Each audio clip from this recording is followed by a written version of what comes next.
ஆனா நம்மள பார்த்து சொல்றாங்க குதிரை பேர் நடத்துறேன்னு. குதிரை பேர் நடத்துறது யாரு? எனக்கு கரூர் ரொம்ப முக்கியமான ஊர். ஒரு கணக்கு வழக்கு இருக்கு. அந்த கணக்கு வழக்க முடிக்காம விட மாட்டோம். இதே மண்டலத்தில் சொன்னோம். எங்க தலைவரை கை வச்சீங்கல்ல கரூர்ல, எங்க மக்களை கை வச்சீங்கல்ல ஸ்டாலின் அவர்களே, திரு உதயநிதி அவருடைய வாழ்க்கைக்காக எங்களுடைய மக்களை காவல்துறை மூலமா கொன்று குவிச்சீங்களா, அதற்கான பதில் ஒரு நேரத்தில் நடக்கும். சட்டம் தன்னுடைய கடமையை செய்யும்.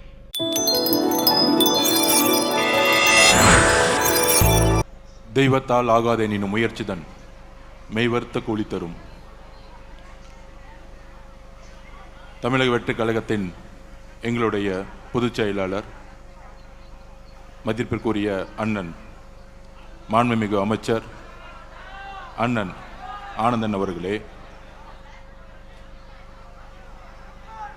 அனைத்து அமைச்சர் பெருமக்களே, இன்றைய நிகழ்வின் முக்கிய சகோதரர்களாக இருக்கக்கூடிய சகோதரர் புதுக்கோட்டை சகோதரர் விஜயபாஸ்கர் அவர்களே,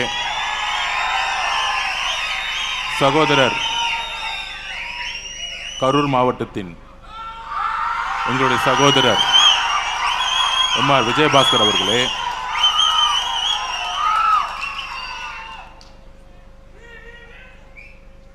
திரு ஆனந்தன் முன்னாள் அமைச்சர் அவர்களே, திருமதி வளர்மதி முன்னாள் அமைச்சர் அவர்களே, முன்னாள் சட்டமன்ற அதிமுக கழகத்தின் முன்னாள் சட்டமன்ற உறுப்பினர்கள், ஒன்றியம் கிளைக்கழகம் முன்னாள் எம்பிக்கள், மாவட்ட செயலாளர்கள் எல்லோருக்கும் என்னுடைய வணக்கத்தை தெரிவித்து, இங்க இருக்கக்கூடிய இளைஞர்கள்லாம் பார்க்கும்போது இந்த ஜல்லிக்கட்டுல புதுக்கோட்டையில் ஜல்லிக்கட்டு நடக்கும் போது எப்படி இருப்பாங்களோ அந்த மாதிரி ஒரு இளைஞர் பட்டாளத்துடன் மீட்டிங் 11 மணிக்குன்னா காலையில் 6 மணிலேருந்தே ஒரு எதிர்காலத்திற்காகவும் தமிழக வெற்றி கழகத்தில் ஒரு இணைப்பிற்காகவும், முக்கியமாக எங்களுடைய அண்ணன் தமிழகத்தின் மக்கள் தலைவர் முதலமைச்சர் எங்களுடைய அண்ணன் திரு சி ஜோசப் விஜய் அவர்களுடைய தலைமையில் இணைய வந்திருக்கக்கூடிய அனைத்து தொண்டர்களுக்கும் எங்களுடைய வணக்கம். இந்த இணைப்பு எதற்காக? 2 விஜயபாஸ்கர் அவர்கள்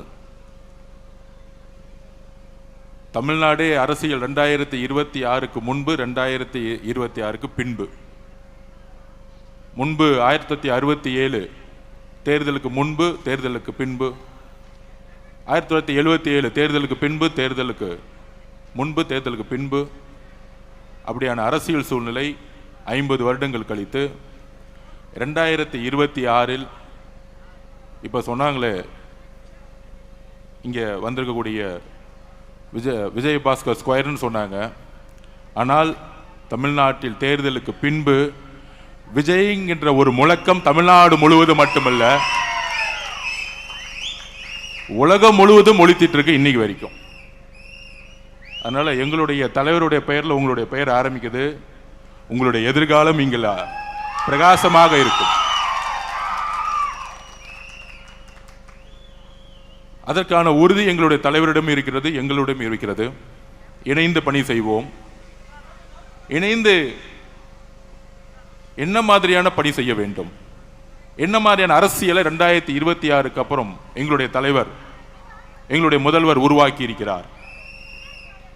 எல்லோருக்கும் தெரியும், பண அரசியலை 75 வருஷ பண அரசியலை தூக்கி எறிஞ்சது தமிழக வெற்றி கழகம். மத அரசியலை தூக்கி எறிந்திருக்கிறது, ஜாதி அரசியலை தூக்கி எறிஞ்சிருக்கு தமிழக வெற்றி கழகம் இந்த தேர்தலுக்கு பின்பு. ஆனால் 2026க்கு பின்பு என்ன மாதிரி அரசியல் சூழ்நிலை, அரசியல் விமர்சகர்கள் என்கின்ற போர்வையில் பேசிட்டு இருப்பாங்க. அதிமுக இருக்கக்கூடிய எம்எல்ஏக்கள், முன்னாள் சட்டமன்ற உறுப்பினர்கள், நாடாளுமன்ற உறுப்பினர்கள், மாவட்ட செயலாளர்கள், முன்னாள் அமைச்சர்கள் எல்லாம் சேர்றாங்க. எம்எல்ஏக்கள் சேரும்போது அது வந்து குதிரை பேரும். நாங்கள் எம்எல்ஏக்கள் வரும்போதே சொன்னோம், ஒட்டுமொத்த அதிமுகவுடைய 90% நிர்வாகிகள், தொண்டர்கள் தமிழக வெற்றி கழகத்தில் இணைய போகிறார்கள். ஏன் இணைய போகிறார்கள்?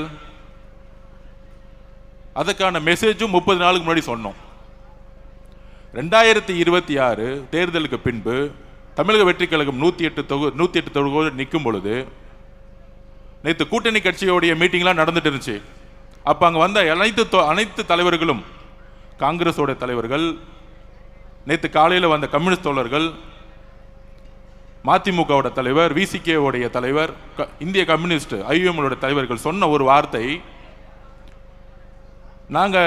நீங்க ஆட்சி அமைக்கிறதுக்கு என்ன நிலைப்பாடுனா எடுப்பீங்கன்னு நினைச்சோம். மாண்புமிகு முதலமைச்சர் அவர்களை பார்த்து சொன்னார்கள், 108 வந்தவொடனே நீங்க அதிமுகவுடைய இபிஎஸ் அவர்களிடம் ஆதரவு கேட்பீங்கன்னு நினைச்சோம். 47 எம்எல்ஏ இருந்தாங்க. அந்த ஆதரவுடன் நீங்க ரொம்ப எளிமையா, ஈஸியா நீங்க முதலமைச்சர் ஆயிருக்கலாம். ஆனால் நீங்கள் அழைத்தது இந்திய காங்கிரஸ் கட்சியை. அவங்க 5 எம்எல்ஏ தான் வச்சிருந்தாங்க. கம்யூனிஸ்ட் கட்சி தோழர்கள் சப்போர்ட் பண்ணுவாங்களா இல்லையா தெரியாது. விசிகே சப்போர்ட் பண்ணுமா இருக்கா தெரியாது. 60 வருஷம் உறவு இருக்கக்கூடிய ஐஎம்எல் சப்போர்ட் பண்ணுமா இருக்குமா தெரியாது. ஆனால் நீங்கள் காங்கிரஸை அழைத்த பொழுது நாங்கள் நம்பினோம், நீங்கள் மதசார்பற்ற கொள்கையிலும் சமூக நீதி கொள்கையிலும் உறுதியாக இருக்கிறது என்பதை நாங்கள் நம்பினோங்கிறது எல்லா தலைவர்களும் சொன்னார்கள். அப்ப எங்களுடைய தலைவர், தமிழக வெற்றி கழகம், எம்எல்ஏக்கள் தேவைப்பட்டாலும் காங்கிரஸோடைய 5 எம்எல்ஏக்களுடன், கம்யூனிஸ்ட் தோழர்களுடன், பிசிகே தோழர்களுடன், ஐஎம்எல் தோழர்களுடன் ஆட்சி அமைக்கிறதுக்கு கடைசி நாள் வரைக்கும் போராடினோம்.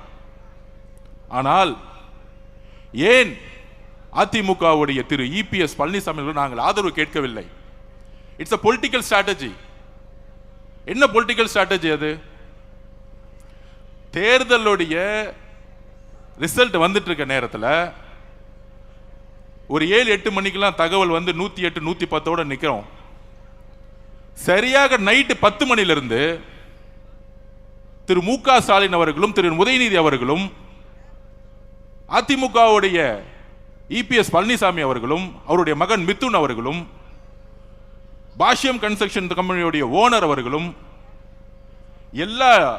எல்லோரும் ஒன்று சேர்ந்து திமுகவும் அதிமுகவும் சேர்ந்து ஆட்சியை அமைக்க பேச்சுவார்த்தை நடத்த ஆரம்பிச்சிட்டாங்க. அதிமுகவுடைய நிறுவனர் யார்? புரட்சி தலைவர் அவர்கள் எதற்காக கட்சியை உருவாக்கினார்? அண்ணன் செங்கோட்டையன் வந்தார்களே இங்க, புரட்சி தலைவருடைய அமைச்சரவையில் பங்கு பெற்றவர். அதுக்கப்புறம் புரட்சி தலைவி அம்மா அவர்கள் அதிமுகவை வழிநடத்திய பொழுது எதற்காக, என்ன ஜெயிச்சு முடிச்ச உடனே அங்க ஒரு குடும்ப கட்சி, இப்பொழுது இபிஎஸ் அவர்களும் தன்னுடைய மகனும் மட்டும்தான் கட்சி நடத்திட்டு இருக்காங்க, வேற யாரும் இல்லை. இப்ப இன்றைக்கு 2 சகோதரர்கள் விஜயபாஸ்கரன் சேர்ந்த பிறகு 60% அதிமுக இணைந்து விட்டது. % தான் இருக்கு, இன்னும் 30% தான் இருக்கு. அப்ப பொதுமக்களுக்கு வெளிப்படுத்தணும் நம்ம பேசணும். எதுக்கு இந்த பொலிட்டிக்கல் ஸ்ட்ராட்டஜி எடுக்கிறோம்? எதிர்காலம் இல்ல, உடன்படிக்கை ஏற்பட்டு விட்டது, இன்னும் அறிவிப்பு மட்டும்தான் இல்ல. திரு மு.க. ஸ்டாலின் அவர்களும் தலைவர், அதிமுகவோட பொதுச் செயலாளர் கூடிய விரைவில் கூட்டணி அறிவிக்க போறாங்க. ஒன்னு உள்ளாட்சி தேர்தல் அப்ப இருக்கும், இல்லைன்னா லோக்சபா தேர்தல் இருக்கும், மக்களவை தேர்தல் இருக்க போகுது. அப்ப இவங்க 2 பேரும் சேரும் பொழுது டெல்லியோடைய சப்போர்ட்டும் பிஜேபியோட சப்போர்ட்டும் சேர்ந்துக்கிட்டு ஒரு அரசியல் சூழ்நிலையை தவறா தமிழ்நாட்டில் உருவாக்கிடக்கூடாது. அப்படி சேரும் பொழுது ஒட்டுமொத்த அதிமுக நிர்வாகிகள் ஆல்ரெடி இங்க மூவ் ஆயிட்டாங்க, தமிழ் வெற்றி கழகத்துக்கு மூவ் ஆயிடுவாங்க அந்த முடிவு எடுக்க போது முன்னாடியே. அப்ப நாளைக்கு அதிமுக வெறும் பேப்பர் லெவல்ல இருக்கும். அப்ப இபிஎஸ் அவர்களும் திரு மு.க. ஸ்டாலின் சேரும் பொழுது ஒவ்வொரு மாவட்டத்திலும் இபிஎஸ் திரு இபிஎஸ் அவருடைய அதிமுக வேலை செய்யறதுக்கு ஒரு நிர்வாகி இருக்க மாட்டாங்க, ஒரே ஒரு நிர்வாகி இருக்க மாட்டாங்க. அவருடைய மகனும் திரு இபிஎஸ் பழனிசாமி அவர்கள் மட்டும்தான் கட்சியில் இருப்பாங்க. இன்னொரு 5 பேர் இருப்பாங்க, அவங்களுக்கு தேர்தல் வேலை செய்யவே தெரியாது, அவங்களை விட்டுருவோம். இப்பயே தீர்மானம் போடுறாங்களாம், திரு மிதுன் அவர்கள் கட்சியை வழி நடத்தணும், இளைஞர் அணி தலைவர் ஆகணும். அதில் அவர் சொல்றாரு, அன்னைக்கு பேட்டி எடுக்கும்போது சொல்றாரு இபிஎஸ் அவர்கள், என்னுடைய மகன் ஒன்லி உறுப்பினர் தான், அரசியல் ஆசைனா எதுக்கு நீங்க உறுப்பினராக வச்சுக்கிறீங்க? எதுக்கு தெரியுமா? திரு உதயநிதி அவர் சொன்னாருங்களே, என் மகன் 25 வருஷமா உறுப்பினராக இருந்தாரு, அதனால டக்கு நான் இளைஞர் தலைவர் ஆகிட்டேன், அதனால சட்டமன்ற உறுப்பினர் ஆகிட்டேன், அதனால துணை முதலமைச்சர் ஆகிட்டேன். இதே கதை தான் அடுத்து இபிஎஸ் அவர்கள் ஃபாலோ பண்ண போறாங்க. இது தெரிஞ்சுக்கிட்டாங்க எல்லா மக்கள், எல்லா மாவட்ட செயலாளர்களும், எல்லா முன்னாள் அமைச்சர்களும் நல்லா தெரிஞ்சுக்கிட்டாங்க. இது குற்றச்சாட்டு அல்ல. 2 பேரும் சேர்ந்து சொன்னது யார் தெரியுமா? மார்க்சிஸ்ட் கம்யூனிஸ்டுடைய அகில இந்திய தலைவர் திரு பேபி அவர்கள் சொன்னார், நாங்கள் ஏன் தமிழக வெற்றி கழகத்திற்கு ஆதரவு கொடுக்கிறோம்னா, அதிமுகவும் திமுகவும் பிஜேபியும் சேர்ந்து ஆட்சி அமைக்க போது, அதனால நாங்கள் எதுக்குறோம்னு சொன்னார்.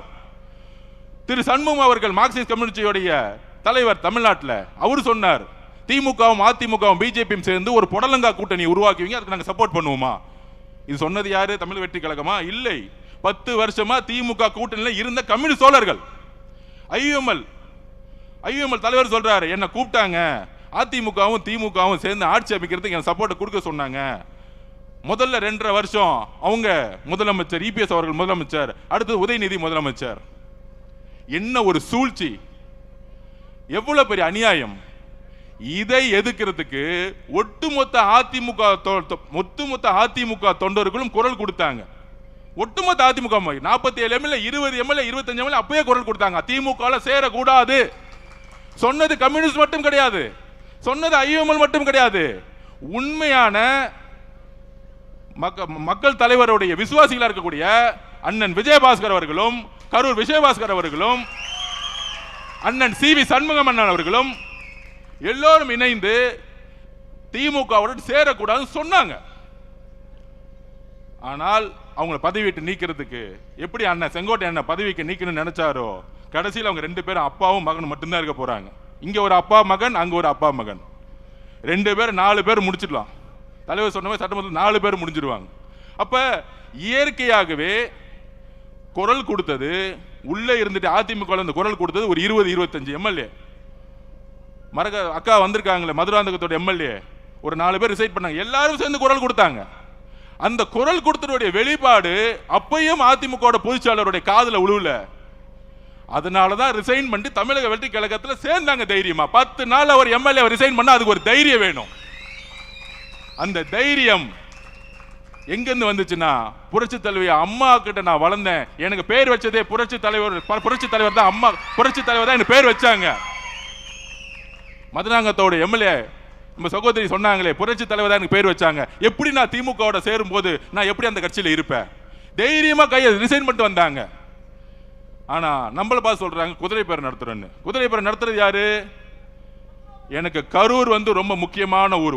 ஒரு கணக்கு வழக்கு இருக்கு. அந்த கணக்கு வழக்க முடிக்காம விட மாட்டோம். இதே மண்டலத்தில் சொன்னோம், எங்க தலைவரை கை வச்சீங்கல்ல கரூர்ல, எங்க மக்களை கை வச்சீங்கல்ல ஸ்டாலின் அவர்களே, திரு உதயநிதி அவருடைய வாழ்க்கைக்காக எங்களுடைய மக்களை காவல்துறை மூலமா கொன்று கூச்சீங்களா, அதற்கான பதில் ஒரு நேரத்தில் நடக்கும். சட்டம் தன்னுடைய கடமையை செய்யும். அப்ப கரூர்ல எந்த மாதிரி சூழ்ச்சியை உருவாக்கினார், அது கண்பட பார்த்தவர் நம்மளுடைய அண்ணன் விஜயபாஸ்கர் அண்ணன். எல்லா உண்மைகளும் வரும். இதை மறைக்கிறதுக்காக தான் இப்ப இந்த 10 நாளா தமிழக வெற்றி கழகத்தில் எம்எல்ஏவை விலை கொடுத்து வாங்குறதுக்கு 50 கோடி ஆஃபரா. போன் அடிச்ச உடனே போலீஸ்க்கு இன்ஃபார்ம் பண்ணிட்டார் நம்ம எம்எல்ஏ. திராவிட முன்னேற்ற கழகத்தின் திரு மு க ஸ்டாலின் அவர்களே, எங்களுடைய ஒரே ஒரு வேட்பாளரை நீங்க விலை கொடுத்து வாங்க முடியல, அதை ஞாபகம் வச்சுக்கோங்க. ஒரு வேட்பாளரை 234 233 பேர் தாக்கல் பண்ணி நின்னாங்க எலெக்ஷன்ல. உங்களுக்கு காசு கொடுத்து வேலை செய்யறதுக்கு, காசு இல்லாம வேலை செய்யறதுக்கு இன்னும் திமுக ஒன்னும் தெரியல. இங்க இருக்கக்கூடிய அதிமுக தொண்டர்கள் ஒருத்தரும் காசுக்காக இங்க வரல. புரட்சி தலைவி அம்மாக்காக, புரட்சி தலைவி எம்ஜிஆருக்காக உட்கார்ந்துட்டு இருக்காங்க. அப்ப நீங்களும், அதாவது திமுகவுடைய தலைவர் மு க ஸ்டாலின் அவர்களும் எடப்பாடி பழனிசாமி அவர்களும் சேர்றதுக்கு முன்னாடி is a political stand, it's a political strategy. எங்களுடைய தலைவர் சொல்லிட்டாரு. ஒட்டுமொத்த அதிமுகவுடைய உண்மையான புரட்சி தலைவருடைய எம்ஜிஆருடைய விசுவாசிகளும் அம்மாவோட விசுவாசிகளும் தாவேகவில் இணைக்கப்பட வேண்டும். It's a declare. இது ஒரு தலைமைக்கான நம்பிக்கை, ஒரு தலைவருக்கான நம்பிக்கை, தன்னுடைய எதிர்காலத்துக்கான நம்பிக்கை தமிழக வெற்றி கழகம் என்பதை அதிமுகவுடைய கிளை, ஒன்றியம், மாவட்டம், நகரம், எம்எல்ஏ, முன்னாள் அமைச்சர்கள் எல்லோரும் ஒன்றிணைந்து இன்னைக்கு வர ஆரம்பிச்சிட்டாங்க. வேற எந்த எதிர்பார்ப்பும் கிடையாது. தமிழ் வெற்றி கழகத்தெல்லாம் திமுகவும் அதிமுக உடைய பொதுச்செயலாளர் அடிச்சு வச்சிருக்க மேல காசுல இங்க கிடையாது. நாங்க எளிமையா இருக்கிறோம். இன்றைக்கும் அமைச்சர்கள் ₹1 ஒரு துறையில வாங்கல, ஒரு துறையில ஒரு இடத்துல ஒரு அமைச்சர் காசு வாங்கிட்டாங்க. சொல்லுங்க பாப்போம் திரு மு க ஸ்டாலின் அவர்களே. அப்போ ஒரு மாற்றம் உருவாகிட்டு இருக்கு தமிழ்நாட்டில். இந்த மாற்றத்தை மக்கள் சந்தோஷமா மகிழ்ச்சியா அனுபவிச்சுட்டு இருக்காங்க. எந்த டிபார்ட்மெண்ட் போனாலும் ஊழல் இல்லையே. ஆன்லைன்ல பட்டா கிடைக்குது, டிடிசிபி போனா அப்ரூவ்ட் கிடைக்குது, ரிஜிஸ்ட்ரேஷன் டிபார்ட்மெண்ட் போனா காசே இல்லாம இன்னைக்கு இல்ல நிலம் வந்து பதிவு பண்றாங்க. நெடுஞ்சாலை துறையில ஊழல் தூக்கி எறிஞ்சிருக்கும், பொதுப்பணித்துறையில் ஊழல் தூக்கி எறிஞ்சிருக்கும், போக்குவரத்து துறையில ஊழல் கிடையாது. அப்ப மக்கள் மகிழ்ச்சிய ஆகிற நேரத்தில் ஒரு சூழ்ச்சி செஞ்சு இந்த மாதிரி செந்தில் பாலாஜி அவர்கள் இந்த மாதிரி பழைய அமைச்சர்கள்ட்ட எல்லாம் காசு 10,000 கோடி 20,000 கோடி இருக்கு, விலைக்கு வாங்கி ஆட்சியை கவுக்க முடியுமான்னு பாக்குறாங்க. அப்ப இந்த ஆட்சியை கவுக்குறதுக்கு காசை இறக்க பாக்குறாங்க. எங்களுடைய தலைவரை நானும் சரி அண்ணனும் சரி அமைச்சர்களும் சரி ஒரு துரும்ப கை வச்சீங்கன்னா மொட்டை தமிழ்நாடு எந்திரிக்கும். எழுதி வச்சுக்கோங்க. இன்னொரு தேர்தல் வந்துச்சுன்னா திமுக 234 தொகுதியும் டெபாசிட் பண்ண நாங்க தேர்தலை பார்த்தலாம் பயப்படல. ஆட்சியை ஸ்டெபிலிட்டி பண்றதுக்கும் ஸ்ட்ரென்தன் கொடுக்கறதுக்கும் எல்லா இடத்திலும் எங்களுடைய பொலிட்டிக்கல் ஸ்ட்ராட்டஜி இருக்கும். இதுதான் எங்களுடைய பொலிட்டிக்கல் ஸ்ட்ராட்டஜி. திமுகவும் அதிமுகவும் பிஜேபியும் சேர்ந்து டிக்ளேர் பண்றதுக்கு முன்னாடி அதிமுகவுடைய ஒட்டுமொத்த நிர்வாகிகளும் ஒட்டுமொத்தமாக இணைவார்கள். இதுதான் பொலிட்டிக்கல் ஸ்ட்ராட்டஜி. எல்லோரும் இயற்கையா இணைய போறாங்க. அப்ப கரூருங்கிறது எங்களுடைய 41 குடும்பத்துக்கான எங்க தலைவர் கரூர் வரும் பொழுது, கூடிய சீக்கிரத்தில் கரூர் வரும் பொழுது எங்க தலைவருக்கு என்ன பண்ணணும்னு தெரியும் எங்களோட உறவுகளுக்கு. அப்ப இது வரைக்கும் அண்ணன் விஜயபாஸ்கரன் கரூர் விஜயபாஸ்கரன் கேட்டுக்கிறேன், அண்ணன் இந்த கரூர் மக்களை பணத்தாலையும் ரவுடிசத்தாலும் பிடிச்சி வச்சிருக்காங்க. எங்களுடைய மாவட்ட செயலர் இங்க மதி இருக்கிறார். இந்த சூழ்ச்சி வளையத்துல செந்தில் பாலாஜி வேணுக்குன்னு எஃப்ஐஆர் போட்டு ஜெயில தள்ளினார் எங்களுடைய மதிய. மிகப்பெரிய தியாகம். தமிழக வெற்றி கழகம் ஈஸியாலாம் ஜெயிக்கல. கரூர் சூழ்ச்சியை உருவாக்குனாங்க, திட்டம் போட்டு உருவாக்குனாங்க, திட்டம் போட்டு ஸ்டாம்பேட் ஆகணும் உருவாக்குனாங்க கரூர் காவல்துறை வச்சு. கடைசி 15 நாள்ல ஏன் எங்களுடைய தலைவர் எல்லா ஊருக்கும் போலன்னு தெரியுமா? உங்களுக்கு உண்மையை சொல்றேன். எந்த இடத்துல காவல்துறை சப்போர்ட் இருக்கோ அங்க மட்டும்தான் பிரச்சாரம் போக முடிஞ்சிச்சு. திருப்பூர்ல போகும்போது காவல்துறை சப்போர்ட் இல்லை. திடீர்னு எல்லாரும் கிளம்பிட்டாங்க. ஏன்னா கோயம்புத்தூர் மாவட்ட பொறுப்பாளர் திரு செந்தில் பாலாஜி திருப்பியும் அங்க இருக்க காவல்துறை அழுத்தம் கொடுத்து அவர் திருப்பூர் போகும்போது போலீஸ் எல்லாம் விலகிருங்க, 10 லட்சம் பேர் திருப்பி மக்கள் கூடட்டும், திருப்பி அவங்க இடிச்சுக்கிட்டு திருப்பி ஸ்டாம்பிட் ஆகட்டும், இப்படி ஒரு சூழ்ச்சி. அதனாலதான் கடலூர் கேன்சல் பண்ணப்பட்டது, கிருஷ்ணகிரி கேன்சல் பண்ணப்பட்டது. சோ திமுக ஆட்சியில் இருக்கிற வரைக்கும் ஒரு இயற்கையாகவே ஒரு ஸ்டாம்பிட் உருவாகட்டும், காவல்துறை எந்த சப்போர்ட் பண்ணக்கூடாது, ஒரு எஸ்ஓபி போடட்டும். அதனால தான் 14 ஊருக்கு பிளான் பண்ணதை எங்களுடைய தலைவரால போக முடியாத சிச்சுவேஷன். நிறைய டிஸ்ட்ரிக்ட்ல காவல்துறை சப்போர்ட் கிடையாது. இந்த உண்மையெல்லாம் மக்களுக்கு தெரியுமா? தெரிய வைக்கணும். ஆட்சியில் இருக்கும்போது காவல்துறை எஸ்பியா இருக்கும் பொழுது யார் யாரெல்லாம் 2000 போலீஸ்க்கு பர்மிஷன் கொடுக்குறேன்னு சொல்லிட்டு தலைவர் போகும்போது எல்லாரும் விலகி போயிடுவாங்க. போலீஸ் கடைசியில் ஒரு 10 லட்சம் மக்கள் நிற்கும் போது ஏதாச்சும் ஒரு திருப்பியும் வந்து பிரச்சனை ஆச்சுன்னா திருப்பியும் தூக்கி பழிய தூக்கி எங்களோட தலைவர் மேல போட்டுருவோம். இந்த கேவலமான அரசியலை செய்து திமுக. அதனால்தான் கரூருடைய இறப்புக்கு பின்பு தமிழகத்துடைய ஒட்டுமொத்த தாய்மார்களும் ஒன்று திரண்டாங்க எங்க தலைவர் பின்னாடி. இளைஞர்கள் ஒன்று திரண்டாங்க. கடைசியில அந்த கரூருடைய கண்ணீருடைய பாவத்துக்கு கொளத்தூர்ல திரு மு க ஸ்டாலின் அவர்கள் நீங்க தோத்தீங்க. நீங்க தோத்த பிறகு கண்ணீர் விட்டீங்களே, நீங்க தோத்த பிறகு கண்ணீர் விட்டீங்களே, அந்த கண்ணீர் கரூர் மக்களுடைய கண்ணீர் ஞாபகம் வச்சுக்கோங்க. அந்த பாவம் உங்களை சும்மா விடாது, உங்க குடும்பத்துக்கு விடாது. நாங்க இன்னைக்கு சொல்றோம், இந்த திமுக அதிமுக தாவேகாவுடைய இணைப்புக்கு அப்புறம் உங்க குடும்பத்தில் நீங்க தான் கடைசி முதலமைச்சர் திரு மு க ஸ்டாலின் அவர்களே, எழுதி வச்சுக்கோங்க. எழுதி வச்சுக்கோங்க. கிளம்பி லண்டன் போய் செட்டில் ஆக வேண்டியதான் உங்க குடும்பம். கிளம்புங்க, கொள்ளடிச்ச பணத்தோட கிளம்பிருங்க. நாங்க ஓப்பனா டிக்ளேர் பண்றோம், கரூருக்கு அப்புறம் எங்களுடைய பரம எதிரி நீங்க தான். அப்ப ஒட்டுமொத்த ஊழலையும் உருவாக்கிட்டு இன்றைக்கு நம்மளை பார்த்துட்டு சோபா மாடல் ஆட்சி, ஒவ்வொரு தொகுதி 50 கோடி செலவு பண்ணிட்டு இன்னைக்கு செந்தில் பாலாஜி வச்சுக்கிட்டு 50 கோடி கொடுத்து தாவேக்காவோட எம்எல்ஏ தூக்கலாமா, ஆட்சியை மாத்தலாமா, எல்லா திருட்டு வேலையும் பண்றது திமுக. ஆனா சும்மா உட்கார்ந்துகிட்டு தேவையில்லாத ஒரு பிரச்சாரத்தை உருவாக்கிட்டே இருப்பாங்க திமுக. இதுக்கு தமிழர்களுக்கு எல்லா ஸ்ட்ராட்டஜியும் தெரியும். எலெக்ஷன்ல எப்படி வின் பண்ணணும் எங்க தலைவருக்கு தெரியும், எப்ப பிரச்சாரம் பண்ணணும் தெரியும். சட்டசபையில சொன்னோம், 4 நாள் உட்கார்ந்துகிட்டு வாயத்தரங்க சிஎம் வாயத்தரங்க சிஎம் கருப்பு பேட்ச் கொண்டு வராங்க. 4வது நாள் தான் 4வது நாள் 30 நிமிஷம் பேசினார். ஒட்டுமொத்த தமிழ்நாடும் பிளாஸ்ட் முடிஞ்சிச்சு. அப்ப தமிழக அதிமுகவுடைய தொண்டர்கள், இங்க இருக்கக்கூடிய நிர்வாகிகளுக்கு ஒரு வேண்டுகோள், தமிழக வெற்றி கழகம் ஒரு குடும்பம் மாதிரி. இங்க இருக்கக்கூடிய மாவட்ட செயலர் மதிய அவர்களா இருக்கட்டும், புதுக்கோட்டையில் இருக்கக்கூடிய பர்வேஷாவா இருக்கட்டும், எல்லோரும் இதுவரையும் கட்சி சண்டையோ கட்சி பாலிடிக்ஸோ ஒருத்தர் குறை சொல்லி வளர்றதோ கிடையவே கிடையாது. ஒரு குடும்பம் மாதிரி இருப்போம். நாங்க ஒவ்வொருத்தரையும் நாங்க என்கரேஜ் பண்ணுவோம். ரமேஷ் பேசுறாரா, நல்லா பேசுறப்பா, மேலவா. எங்க தலைவர் அப்படிதான், பேசி முடிச்ச உடனே அர்ஜுன் நீங்க நல்லா பேசுனீங்க அர்ஜுன் அப்படின்னு ஒரு தைரியமான தலைவர். அவ்வளோ ஒரு ஃப்ரீடம் இருக்கு இந்த கட்சியில.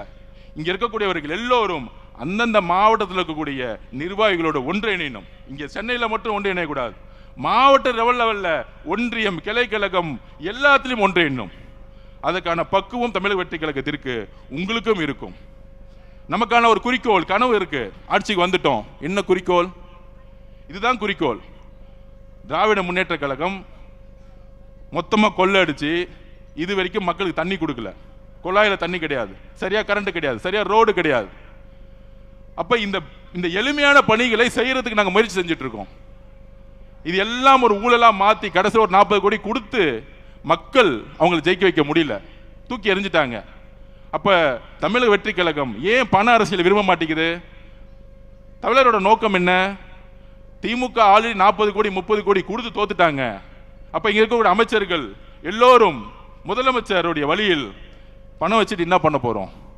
பணம் வச்சுதான் திமுக தோத்துட்டாங்களே. இனிமேல் நேர்மையான அரசியலை தலைவர் வழியில் செய்யணும். எல்லாரும் முடிவு பண்ண, தமிழக வெற்றி கழகத்தில் எல்லாரும் முடிவு பண்ணிட்டாங்க. ஸோ நம்மளுடைய தலைவர் வழியில் நேர்மையான அரசியலையும் மக்களுக்கான அரசியலையும் கொள்கைக்கான அரசியலையும் உருவாக்க வேண்டிய காலகட்டத்தில் தமிழக வெற்றி கழகம் இருக்கிறது. திராவிட முன்னேற்ற கழகம் கொள்கைக்கான அரசியலிருந்து வெளியே போயிட்டாங்க. திமுக தலைவர் சுத்தி யார் இருக்கா? திரு செந்தில் பாலாஜி, திரு வேலு, திரு நேரு. அவங்களுக்கு கொள்கை அரசியல் என்னன்னு தெரியாது, ஊழல் அரசியல் மட்டும்தான் தெரியும். திமுக கொள்கை அரசியல் வெளியே போயிட்டாங்க. அதிமுக இபிஎஸ் அவர்கள் கொள்கையினால என்னன்னே தெரியாது. அப்ப தமிழக வெற்றி கழகம் தான் தமிழ்நாட்டில் உண்மையான பெரியார் கொள்கைகளையும் புரட்சியாளர் அம்பேத்கர் கொள்கைகளையும் காமராஜர் கொள்கைகளையும் நடைமுறைப்படுத்த வேண்டிய ஒரு கட்சி இருக்கு. அதற்கு அரசியல் வெற்றி முக்கியம், தேர்தல் அரசியல் முக்கியம். அந்த தேர்தல் அரசியலுக்கு ஒவ்வொரு மாவட்டத்தில் இருக்கக்கூடிய நிர்வாகிகள், தேர்தல் அரசியல் தெரிந்த நிர்வாகிகள் ஒரு இணைப்பு தேவை. தமிழ்நாட்டை உருவாக்க ஒரு ஸ்ட்ராங்கான ஒரு கட்சி வேண்டும், அடித்தளத்தில் ஒரு கட்சி வேண்டும். அப்படிதான் இன்னைக்கு அதிமுகவுடைய இயற்கையாவே ஒட்டுமொத்த நிர்வாகிகள் தமிழக வெற்றி கழகத்தை நோக்கி மட்டும்தான் வந்துட்டு இருக்காங்க, திமுக பார்த்து போக மாட்டாங்க. அதனால நமக்கான குறிக்கோள் ஊழல்னா என்ன? மக்களுடைய பணத்தை சுரண்டாம உண்மையான ரோடு போடணும், உண்மையான பில்டிங் கட்டணும், நல்ல தண்ணி கொடுக்கணும், நல்ல கரண்ட் கொடுக்கணும். இன்னும் இது நடைமுறைப்படுத்தப்படல. இந்த குறிக்கோளோட நம்ம எல்லோரும் ஒன்றிணைவோம். கரூரை இந்த ரவுடி கூட்டத்திலிருந்து, அது பேர் என்ன சொல்லுவாங்க, Karur gang, Karur company. Karur company என்னெல்லாம் முடக்கிறாங்க? மணல் வியாபாரம், அப்புறம் டூப்ளிகேட் சரக்கு, அப்புறம் பாரு, வேற என்ன பிசினஸ்? பாட்டிலுக்கு 10 ரூபா. ஒட்டுமொத்த காசையும் இபி டிபார்ட்மெண்ட்ல டிரான்ஸ்ஃபர் ஊழல், நிலக்கரி ஊழல், ஒட்டுமொத்த காசையும் 5000-10,000 கோடி வச்சுக்கிட்டு கரூரை ஒரு ரவுடி கண்ட்ரோல் வச்சிருக்காங்க. இதை முதல்ல ஃப்ரீ பண்ணி விட்டு மக்களை ஜனநாயக பூர்வமா வாழணும். எங்களுடைய குறிக்கோள் அந்தந்த தொழில் பண்றவங்க நிம்மதியா தொழில் பண்ணணும். இப்ப சினிமா தொழில் என்ன ஆச்சு பாருங்க. ரெட் ஜெயின் கம்பெனி ஏதாச்சும் படத்தை ரிலீஸ் பண்ணுதா?